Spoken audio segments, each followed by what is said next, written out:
Arnaud Béda, le Benjamin, le grand blond, le seul Helvète présent cette semaine. Il est troisième au classement. Il est très bien placé, il a 80 points à la moyenne estimée. Il a toutes ses chances, même pour une place de premier encore. Il est aussi en Amérique latine et plus exactement au Chili. La colombe est un poète, c'est le titre de son film.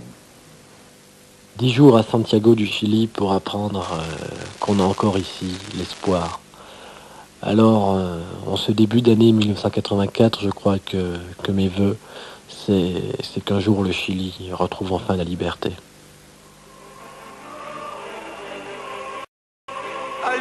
Santiago, 11 septembre 1973.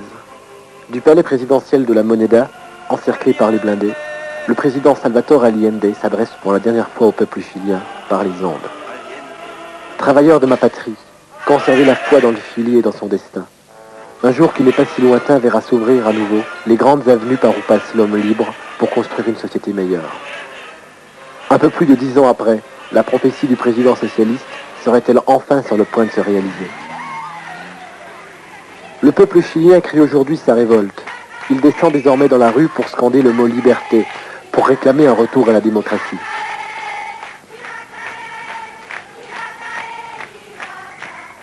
Dans le gigantesque cimetière général de Santiago, une tombe discrète et plus fleurie que les autres. Les gerbes cachent un nom qui désormais aujourd'hui incarne l'espoir. Pablo Neruda. Buenos días. Bonjour. ¿Puedo pasar? Est-ce que je peux entrer? Me llamo Pablo Neruda. Je m'appelle Pablo Neruda. Soy Je suis poète. Tout comme Louis Aragon, Pablo Neruda restera toute sa vie fidèle au communisme. Tout comme l'auteur des Yeux d'Elsa, Neruda est l'homme d'une seule passion, Matilda Urrutia. Pourquoi l'œuvre de Pablo Neruda est-elle plus actuelle aujourd'hui que jamais? Durant toute sa vie, Pablo a écrit en pensant aux personnes dans la souffrance et aux gens humiliés, à ceux aussi qui n'avaient pas la possibilité de bénéficier de l'éducation pour leurs enfants. Pablo était toujours du côté des opprimés, toujours il a condamné fermement les tyrans, auxquels il adressait ses paroles les plus dures. Voilà pourquoi aujourd'hui sa poésie s'actualise. Pablo défendait le peuple, et le peuple s'en souvient, le sait. C'est un cas à part, Pablo, et je ne crois pas qu'il y ait d'autres poètes ayant dédié une vie entière pour défendre le peuple et pour la liberté.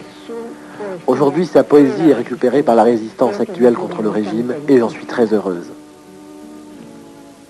Les plus beaux poèmes d'amour de Neruda sont ceux qu'il a écrits pour Mathilde.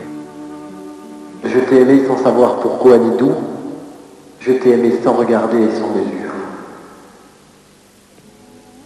Isla Negra, l'île Noire, la propriété du poète à 100 km de Santiago. Une maison qui regarde le Pacifique.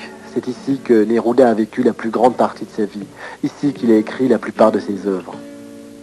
Aujourd'hui, la maison est sagement gardée par une vieille dame qui fut la voisine du poète. Je l'ai bien connue, c'était une personne tranquille, simple, bonne. Tais-toi la mer, et qu'en silence l'écume fasse sa prière, et que l'algue longue élonge ses cheveux, et que la mouette étouffe son cri mouillé. Il gît ici. Aujourd'hui, êtes-vous dans la résistance pour la libération du Chili?